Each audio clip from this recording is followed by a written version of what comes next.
Hi friends, இன்னைக்கு சந்தைக்கு போயிட்டு வந்தோம். ஞாயிற்றுக்கிழமை சந்தைக்கு பாருங்கள். இன்னைக்கு மழை ஃப்ரெண்ட்ஸுங்க, பாருங்கள் எவ்வளோ மழை பெஞ்சிருக்குண்டு. இன்னைக்கு சரியான மழை, சந்தையிலே நனைஞ்சிக்கிட்டே வந்திருக்கோம் பாருங்கள். இங்கே பாருங்கள் என்னென்ன காய் வாங்கியிருக்கோம். சவுச்சவு காய், வெண்டிக்காய்,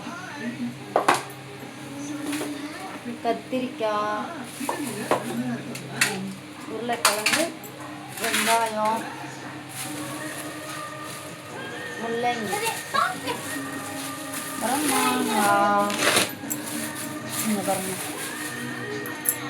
மாங்காய், அப்புறம் வாட்டர் ஆப்பிள், கொத்தமல்லி, புதினா. கொத்தமல்லி ஒரு கட்டு, புதினா ஒரு கட்டு, அப்புறம் தக்காளி. இவ்வளோதான் ஃப்ரெண்ட்ஸ். அப்புறம் இந்த கீரை வாங்கிட்டு வந்திருக்கேன், முருங்கைக்கீரையும் அரைக்கீரையும். பாய். உங்களில் என்னைக்கு சந்தை, இது என்னென்ன காய் வாங்குவீங்கன்னு கமெண்ட் பண்ணுங்கள், சப்ஸ்கிரைப் பண்ணுங்கள், லைக் பண்ணுங்கள். Thank you friends.